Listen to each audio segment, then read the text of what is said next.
Hello and welcome, everyone. Thank you for joining us here today. My name is Christy Baker, and I am a engineering manager, SRE type leader for Netflix currently, but I've been in the industry for many, many years. And today we're going to talk about lightening the burden of incident response on your engineering teams.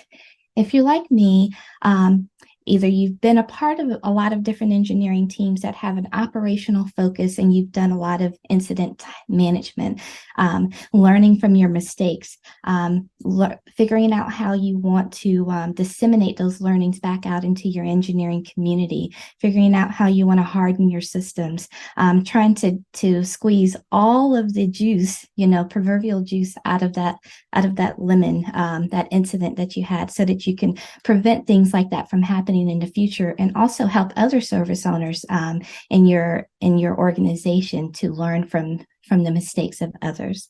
So today we have an outstanding group of panelists here today to help us to talk about this topic, and I am going to let them each introduce themselves, and we'll start with Spencer. Hello, everybody. Really excited to be here. My name is Spencer. I'm the VP of Engineering at Privy. Privy is a e-commerce marketing platform that serves mostly small and medium-sized businesses. Prior to joining Privy, I've led engineering at a variety of other teams, from open source e-commerce companies to places like MailChimp. Awesome. Thank you, Spencer. And next, I will turn it over to, sorry, I lost my notes.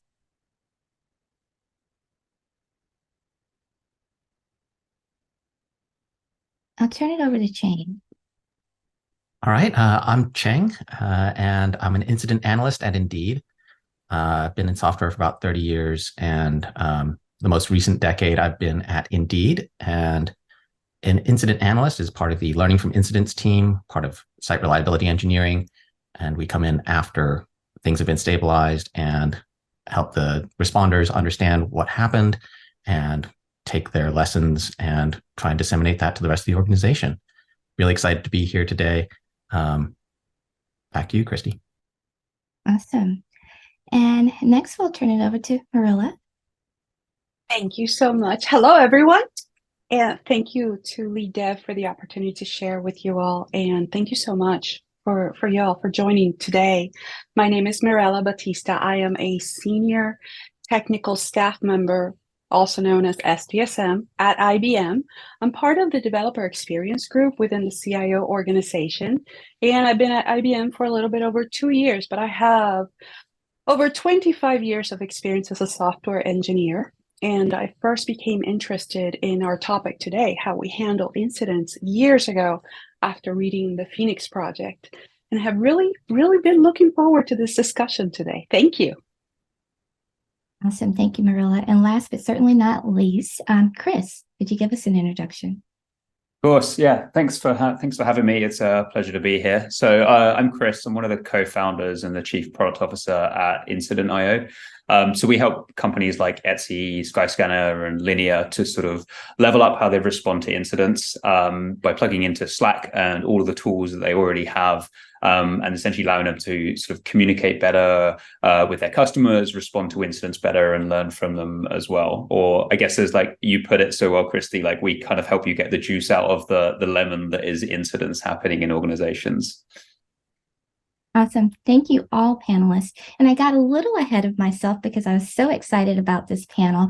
But let's talk a little bit about logistics. So we have 45 minutes today. That's how long we'll run. And both myself and all the panelists afterwards will head over to the Lead Dev Slack to answer some of your questions in the Effective Teams channel. So if you're in the Slack environment for Lead Dev, it's the Effective Teams channel. We may also have time to answer some live questions, so please do submit those through the question answer section in Zoom, and we'll get to those towards the end if we have some time. So without any further delays, let's go ahead and get started. I have a number of questions that I've already already talked to some of the panelists about. So I'm super excited to hear what they're going to bring kind of forward with this. The first thing that came to mind with me when I was asked to moderate this panel was thinking about team health and how team health is so important when you think about having high functioning teams and teams that are going to be able to navigate this space and so forth. So with that in mind, fostering positive team dynamics on a daily basis, especially outside of an incident, right, has much to do with how effective you can be during an incident. So the dynamics that you foster when you're at rest or just waiting has a lot to do with what you're going to experience when you're actually in an incident. From the quality of the relationships between the engineers, creating a safe space for people to challenge new ideas, or sacred cows, as we call them at Netflix sometimes, or simply ensuring that everyone feels empowered to ask for help, or to strive to just make things better. I think that we all can agree that these dynamics don't always develop organically, and that we as leaders have to be very intentional in helping our teams to establish these. So my question to the panel, and I think that Spencer, I think that you will have a lot to contribute here. What are some of the ways that you have been successful in ensuring that teams that you've worked with have a positive team dynamic, and how would you encourage individuals to do that for themselves, like some of the people that are listening to our talk today? I love this question. I think it's so important, especially around incident communication. I think incidents are one of those things that are just very, very visible, and you can be an early career engineer and still have wide organization visibility when you're communicating during an incident. And that high visibility inherently brings a lot of stakeholders. And so I think when we talk about establishing psychological safety for your organization, how do we lay the groundwork for that? I think there's a few things that stand out to me. I think the first thing is it's really important not to punish people for trying new things or for speaking up. Often we'll make bets during an incident. We'll have a theory about how something may work. And, in the incident, you just have to try something. And when we punish people for failure, we inherently are going to push people further into their comfort zone and away from trying things that may be slightly riskier at times, but have a higher likelihood of paying off. So that's kind of where I would start. I'm curious what other people think as well. Would anybody like to? Go ahead, I was going to jump in. I don't need to be asked. I love the topic. So I agree, that environment of psychological safety. I've been in a situation where it's been an incident that has taken 2 full days, starting Friday and ending Sunday, to resolve, where everyone is tired, exhausted, and ready to blame. And the solution of the incident was discovered quietly. Someone checked in the fix, and all of a sudden, miraculously, everything started working. And no one wanted to, of the immediate team, we all wanted to protect that person. We wanted to protect the person who made the mistake because of the blame-filled environment that we were in. So one of the things that I just learned about, I haven't put it in place, but it's actually wargaming and practicing incidents before, so people know how to react to an incident. And it's kind of like, hey, y'all, we know what to do. We're all in this, and let's just take care of it. Just adding to that. I think that's really interesting. And I think, like, something when you talk about psychological safety, I think what I tend to see quite a lot is that it's relatively easy to develop that within the sort of confines and the safe space of an individual team that's working together day to day, and they sort of build up a lot of like communication norms and things like that. I think where it gets harder is when incidents happen that are sort of more serious, and they end up involving multiple teams that come from all across the organization. So it's very common in a large incident that you'll have engineers, you'll have people who are on the sort of like front line of dealing with customers. You might have executives that need to sort of come in, and maybe you've got risk and compliance people, all those sorts of people. And essentially what you have is like an incident forms, and a bunch of people congregate on a Slack channel or a Teams channel, wherever it is you're sort of responding to incidents, and have to very, very quickly sort of figure out whether they're safe to kind of work with each other, and whether and establish these kind of common norms. You have this like essentially like an ephemeral team that forms up. And so I think like for me, like that is something that is like a really strong marker of a very, very healthy organization, where they can come together and those sort of like cultural practices are established cross team. And I think when you look at like how do you get there, I think through exactly what you were saying, Miranda, which is like wargaming and practice. And you can either do that as like, well, let's set up some artificial incidents and practice those things, but you can also do it where you just lower the bar for a threshold of what you consider an incident to be. And so rather than going, it's the really big thing that happens once a quarter that we come together on and we're all like, oh my gosh, how do we remember how to do this? You can say, well, what if we treated even the smallest of things that are causing us to reactively work on something? What if we treated them as incidents? And then you start to be able to, in a very, very safe space where the consequences are pretty low if you get something wrong, develop those kind of very strong cultural bonds between people. And something practical you can do if you really want to protect this is assign someone to do that protection.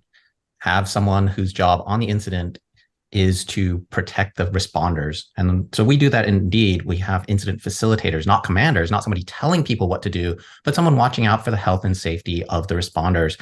Maria expressed that an incident lasted a couple of days. Presumably you didn't stay up all night and pull all-nighters for the whole weekend. Tell people to go home, and it's okay to take a break. Yes, this is a long-running incident, but it isn't very helpful if you, in your sleep-deprived state, push the wrong button or make a really poor decision. And similarly, when executives come in, or people who are rarely in incidents, have someone there ready to push back and say, watch your language, please. Please don't be pointing out. This is not a time for blame or checking out who did what and when. This is a time to get the customers back in working condition. That should be number one. Put out this fire, and we're all in this together. And so having a role that is specifically for protection and reminding people, this is a safe place. We all want the same thing. We all want the system to be working again, can be really effective. Wow. I'm sorry, go ahead. Thank you, Christy. Can I add on to that? Because I think Cheng has identified such an important thing here, which is that it's really important that incident response is a team game and not an individual game. And I think as soon as we get into a spot where one person or even one team in some cases feels like they bear the entire responsibility for getting a system back online, that can magnify the stress, and you end up with people working at 2 a.m. or 3 a.m. who have been on the same incident for who knows 8 hours. And I think that magnifies the possibility of making mistakes and decreases the likelihood of resolving the incident quickly. So spreading the responsibility across the team and making sure that you have people who can step in when an incident goes longer than expected is really important. Absolutely. Absolutely. Any more nuggets to drop? Because there were so many in your responses. I really love that incident facilitator role. I've never heard of that, and I think that that's great. That's something that we used to do at Google, but in the in our promotion environment, when we would talk through promotion boards, you'd have someone there to watch language to make sure that we weren't. It was a bias buster, is what we called it. Kind of a similar thing. I love that. Thank you so much. I also really like what Spencer said about incident management or incident response is a team sport. You know, it's a team thing, and everyone should be involved in ensuring the success of the team, because that's what it's all about, right? We're all in it together. Thank you so much.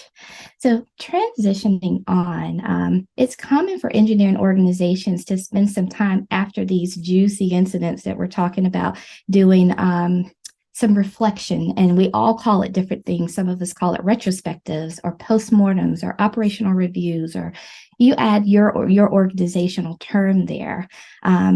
Each of these terms have something that means something slightly different depending on where it is that you work and the culture that you've kind of the culture that you have set for your team.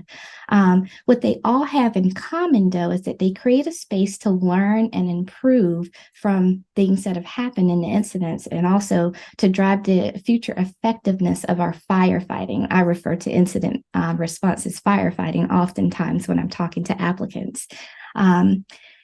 Could some of you share some examples of some non-technical or non-specific types of things that you've learned from these types of meetings, whether it be a retrospective or a postmortem, that might be helpful to share to our audience here today? Moreover, also, how have you operationalized these learnings? How have you put them into action for your benefit? Well, I have a couple of non-technical stories to tell here, and one of them is particularly actionable, and I'll actually lead with this one. And that is, I don't know about y'all, but our systems are built on top of other vendors' systems. And during an incident, we have to obviously work with our teams internally, but sometimes we have to work with third-party vendors. One of my coworkers, Alex Ellman, gave a talk at the LFI conference earlier this year about this multi-party dilemma. And so what I would encourage you to do is what happened after an incident was we learned that it was very difficult to get a hold of this vendor, get them on the same page, as that something that was critical and on fire in our system was not a big deal on their system. It didn't reflect as anything at all because they were a platform and we were just one customer using their system in a way that they didn't really trip anything on their radar. And so we, during this incident, had trouble escalating. People didn't know how to contact them, who to call, and they didn't like the response they got initially. They didn't know how to escalate. They didn't know how to communicate back and forth about what are the data points that are important to them? What are the levers that they can pull? What are we even talking about on the same page? What are we trying to accomplish? What do we think normal is? And so one thing we learned after that and sort of operationalized, I guess, to Christy's second point, is practicing that, like having teams come up with a runbook and spell out who is going to be paged. What are the times that we should expect responses? How do we escalate? Do we even have access to the vendor's service portal to file a ticket? How do we communicate? And when we do communicate, what data do you think they can see about our system? It's pretty common in a platform as a service to partition all the data up so that if it's multi-tenant, the people operating the system can't actually see any of the data. And so if you need to share something from your perspective and share data with them, do you know how you're going to do that? And so we asked all our teams to come up with plans, basically rehearse. How are you going to contact your vendors? Do you know how to contact them, how to communicate, how to exchange information? What sort of information are they going to be looking for from you during an incident? And one of the things that came out of this was the vendors came back and held trainings with our developers and engineers and said, here's how you should use this system. Here's what we should expect to see. Here's what you should expect to see. And began having regular office hours with us to really build that relationship so that it wasn't calling up a stranger at 2 a.m. somewhere on the planet and saying, hey, we really need help. Our stuff's on fire. Who are you? Well, what is your stuff? Why do I care? So that's one story, and I can pocket the other one for later. Mm-hmm. Thank you so much, Cheng. Anyone else have something to add here? I love that. I love that rehearsal. That's great.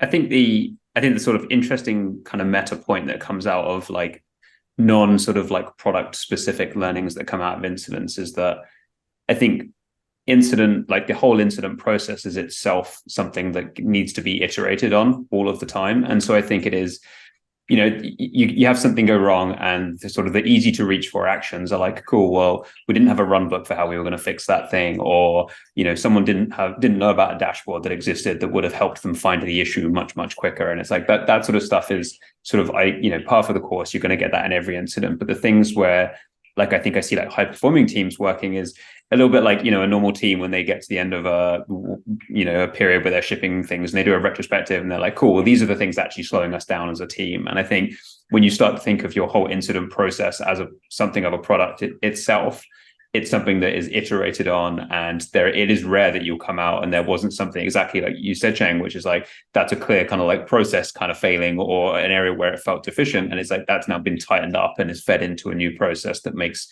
future incidents a bit better. And like, I've had like countless times in the past, like classic ones that I've seen, like, I've encountered personally is things like, we want to communicate with customers in a really timely manner when we have an incident, right? So you have a status page you're going to put up, and the thing that like always people get hung up on is like, what do I put on that status page? Like, it's really hard in the heat of the moment. Like, what's the words? How do I say this that doesn't cause like legal to like lose their minds, or that doesn't get me in more trouble? And the net of that is your process ends up sort of breaking down, and you end up spending a ton of time thinking about comms in a place where you're like, this should just be a sort of no-brainer type thing. And so like you get process iterations where it's like, cool, what if we had a bank of like stock phrases, which are like, if we can't think of anything else and we don't have someone who has the capacity or like mental presence to go and put together comms for a customer, like we can at least put that up. And I think you see that time and time again, which is just like these processes evolve and become smarter. And the other thing on processes is like, it's really important as part of like your post-incident process to consider parts of the process that you should get rid of, because this is the other thing that you get is where it's very easy to add things and say, well, we should definitely do this and we should definitely do this. And then you can end up in a world where suddenly your process is horrendous. Everyone's fearful of incidents. It's like too much stuff going on. And I think there is just a general reluctance to sort of cull things that from processes, because everyone looks at it and goes, yeah, but there's a risk that we insert, bad thing that could happen. And it's like, yes, but there's also a risk that you keep everything around and no one follows it anyway. One of the roles that we had when I was at MailChimp was, I think, one of my favorite roles that I've seen in any incident response. And we had essentially an off-duty incident commander who would play the role of scribe. And I think when you're actively moderating an incident, it can be very hard to both stay in the weeds and know who's doing what needs to be done, and also take notes that will be, effective in helping you write that postmortem or helping you, catalog the incident later on. And so having a specific role whose only job is to ask questions, take notes, and capture kind of the timeline of the incident, I think can be a very effective non-technical solution. Yeah, I love that. So yeah, a lot of different roles have come out of this conversation of things that we can do to lighten the burden of incident management on our teams. I'm sorry, Marilla, were you going to add something?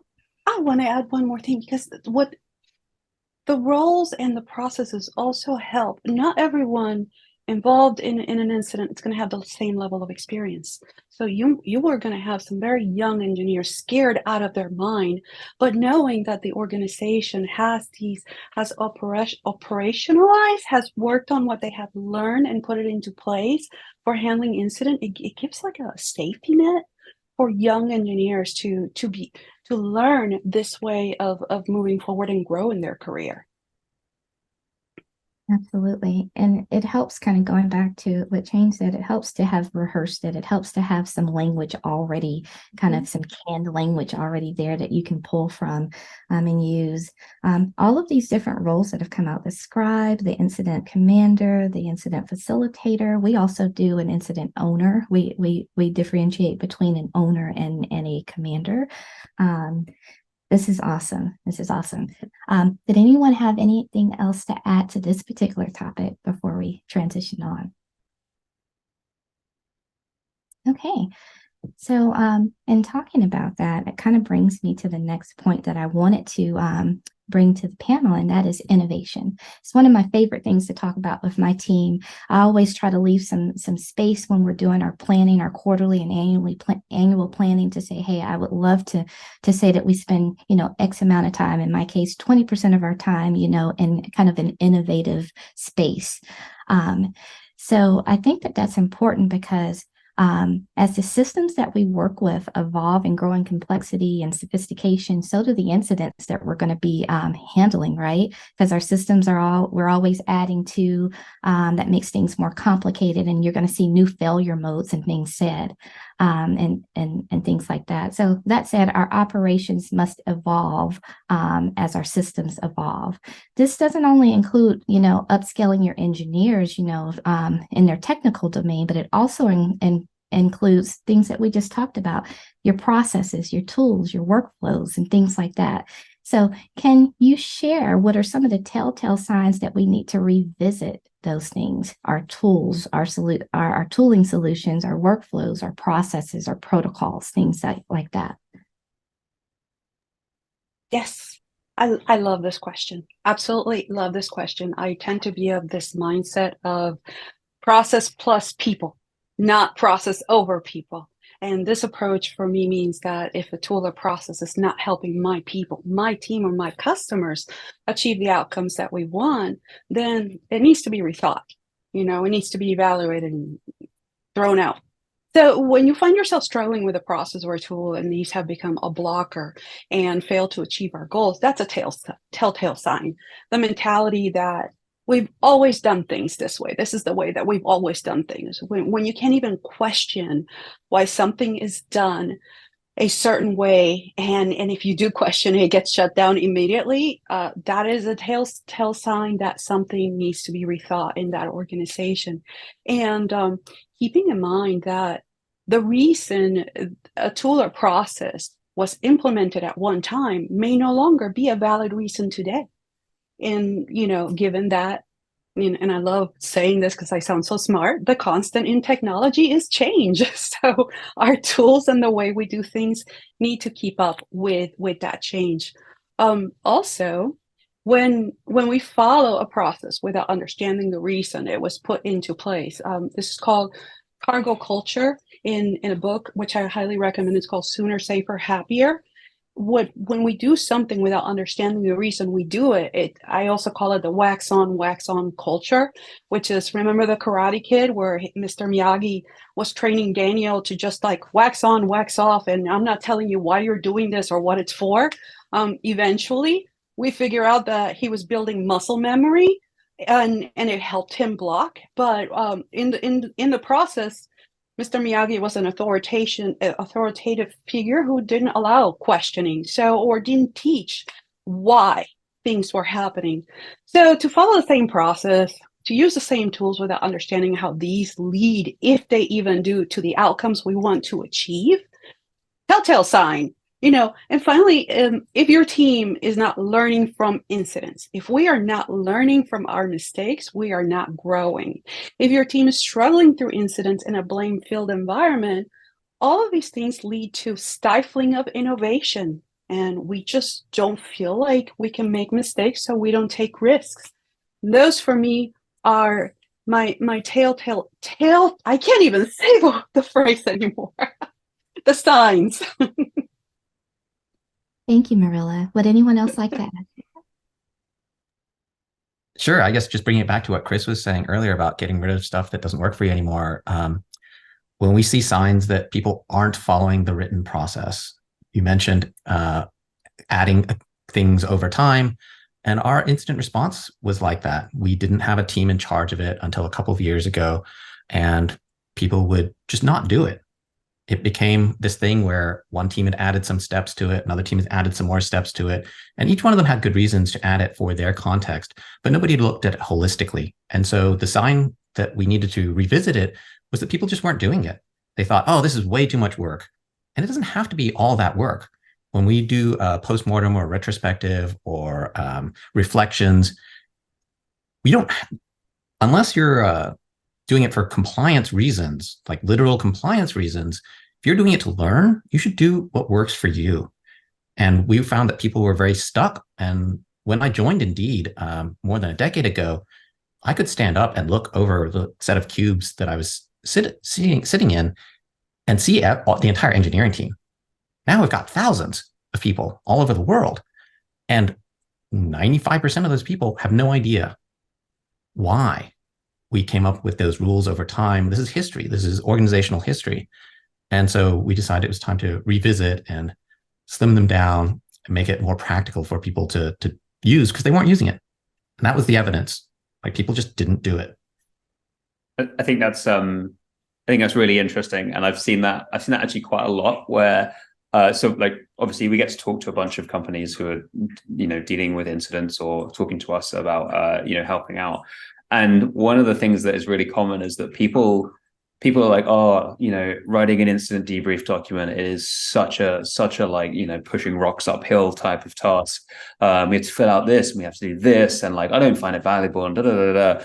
And like, often I'll be talking to the people who are sort of defining the process and sort of running the process. I'm like, okay, cool. So like, why do you do that like that? And they're like, just because like we have, like that's where we've been doing. I was like, well, what happens if you change that template and like literally got rid of every box except for like one up here and a little bit down here? They'd be like, I mean, I guess I can do that, but I'm gonna lose data. I'm gonna lose like visibility of these things. And I'm like, you're not getting the data you think you're getting. Like, I would just like erode all of that, start small, make it simple, make it something that people want to do. And I think like on the like telltale signs thing, I think that is a good one. And I think it's a stretch to sort of say incidents will ever be something that is kind of enjoyable. There are certainly people who I think really get a buzz from it, right? And like I am sort of one of those people. There's sort of, you know, part of me which is like, I love the excitement, but they're also, you know, bad ones can be mildly terrifying. But I think what they shouldn't be is massive stress inducers. And I think what you kind of want to see as like the sort of marker of things, you know, not needing to change, but that things are working well, is that you have engineers that will, or anyone who wants to get involved in incidents, seeing them as a bit of a development opportunity, right? They're a different way of working and a different muscle that you get to exercise. And certainly as engineering, like I've seen this in the past where engineers have, like, it is just such a phenomenal way to learn about systems, is at the sort of front line of them going wrong, and you will learn so much in such a compressed time scale. Like I learned more about Cassandra and, you know, how like data is stored in like rings and all the kinds of things there from a horrendous incident that we had. And it fed into all my future work that I did at the company that was running this. And so, yeah, I think that's the kind of marker of where you want to get to. That, you know, if you're not in that position where engineers are like, cool, maybe I don't love it, but I find it valuable, and it is a sort of an opportunity for me to sort of mature and develop as an individual contributor. One last thing that I would add here is, I think probably similar to how it's easier to add features than it is to remove features in product, it's almost always easier to add process than it is to revise or to remove process. It's pretty simple to say, you know, every new alert must come with a runbook. It's a lot harder to go back and to evaluate things that were written 10 years ago by people who are no longer here and decide whether or not you should delete them, or whether or not you should, you know, invest the time to evaluate whether they're still the most effective way to respond to something. So I think it's important to build process in that intentionally kind of retrospects or, you know, looks back at the existing process that you have, because naturally that's not going to happen. Awesome. Thank you so much for that, Spence. Anyone else want to add anything else to this topic? Yeah, I think we got some great nuggets there too. And speaking of processes and talking about runbooks, which I consider to be a tool, one of the things that my current team has been very leery of is leaning too hard into things like runbooks, playbooks, and in some case, even automation. And some of their reasoning for that is that they want to protect their freedom to think about the system, their autonomy to make decisions based off of their expertise and knowing what they've seen in the system before versus what is manifesting today.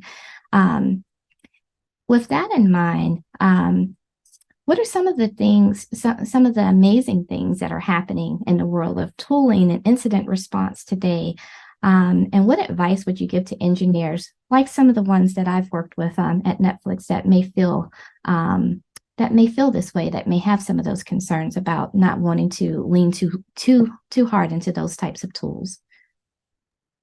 Yeah, I'd love to pick this one up. I think, like, firstly, I would say that I share the concern that people have around, you know, tools jumping in and automatically doing this. And I think we're seeing, like as an industry, like it's expected, given like all the developments in AI and fancy stuff happening there, that people are reaching for like solutions that are going to magically solve your incidents for you.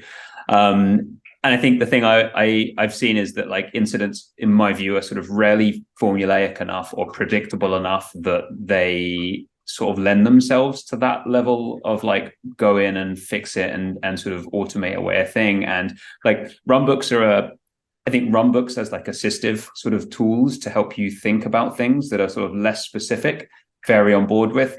Runbooks as very, very procedural, like do this, then do that, and sort of plug it in without engaging your brain, or as you say, Christy, like thinking critically about the problem. I sort of lump that into the same bracket as a tool automating a thing, because whether it's a human pushing buttons and typing text they don't understand, or a machine kind of doing the same, both run similar risks.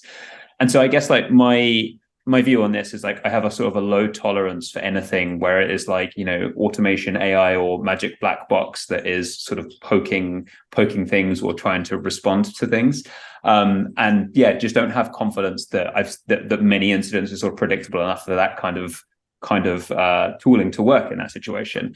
And I think like a couple of my other concerns with that kind of thing is, I think if you end up in a world where, for example, you had tooling which, when something goes wrong, goes and tries to resolve it, or goes through that kind of thing, like one risk that you'll see is that you end up coupling whatever your incident solution is to your production infrastructure, and that your production infrastructure sort of works because when it goes wrong, your tooling is then sort of applying some level of like automation or whatever else, which is like, first of all, like blindsiding you to a whole class of problems potentially, and how bad they are.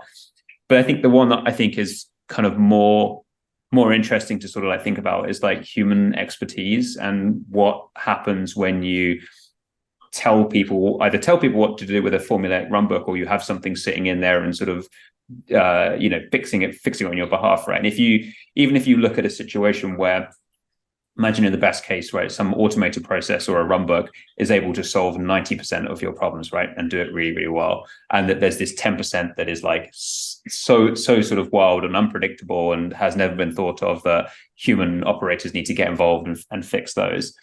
The problem that you have, I think, in that world is that because that 90% has been taken away from humans having to think about things, they've sort of not developed expertise around that kind of thing. And so you run the risk that when the really, really bad thing happens, they're like, well, I don't even know about the other stuff that's happening that's automatically getting fixed, or the runbooks I've followed in the past. And so like that for me is like a big organizational risk. So I think like the way I sort of look at this, like we're building incident tooling, so I have like think about this a lot around like, where's the line, how assistive should we be? And I can't remember the source, but like somewhere someone spoke about like, rather than robots, you want sort of like exoskeletons that you can sort of step a human into, that like amplifies their effect and things like that. And I think that's where I see value, right? And I think if I look at like a parallel that you can do right now today, right, and not in the context of incidents, but ChatGPT hasn't come up yet today, was bound to, because ChatGPT, but I've started using that for like debugging, helping me to debug, right? And so I'll be trying to install some CLI tool, or just run our website locally so I can do something. And I'm not familiar with like Node and all the things that go on there. So that error message come out, I'm like, I have no idea what I'm doing. But I will use ChatGPT as like an assistive piece of tool. I go, I've got this error, and it'll be like, cool, here's a few things you might want to try. And I'll be like, what is this one actually doing? And it'll be like, da da da da da. And you can just sort of like back and forth a little bit, and get into that kind of mode. And I think in the context of incidents, I think a world where we could develop solutions that look like that is actually quite an interesting one. Like, hey, you had an incident, there's some things that were done in a previous incident that we sort of understand. Maybe these things are worth considering, or maybe you should talk to this person who ran this kind of thing last time, and you'll be able to have a human to human interaction that's been assisted by technology, sort of like joining the dots up. So yeah, I guess like my view is like, very succinctly, I don't think it's a good environment, certainly not with the technology we have today, to sort of overly optimize around automation, but a good place for us to sort of look at being assistive and sort of helping humans out. Awesome. Does anyone else have anything to add to this one? Oh, well, I love the exoskeleton. I mean, the idea that is just the perfect visualization. Like all of these tools and AI, they're supposed to enhance human capabilities, and they have a limited learning. We think they're magic, but they're not. They only know the data that's available, and they can only solve the problems that have been solved before. It's human intuition, these things that we have that make us knowledge workers and indispensable, and we need to stay connected. And I agree with everything that Chris said, that just don't let tools solve these. Yes, having a recurring problem solved by automation frees up our time and allows us to be more productive, but you still have the knowledge of what's going on there, because you will eventually have to interact with something like this.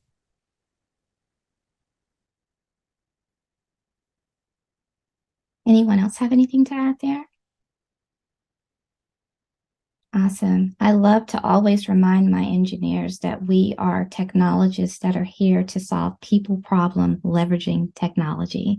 And I always put it that way very specifically because there's always a person with a problem at the other end of your project. And as long as you keep that kind of front of mind, that helps to keep alignment, that helps to keep purpose. And I think it helps to inspire us to do our best work. Awesome. So we have only a few moments left, but I wanted to see if we had any questions. Maybe we could fit one or two in our last few minutes. So if you have questions, please go ahead and ask them either live or go over to the Slack channel and put your questions in.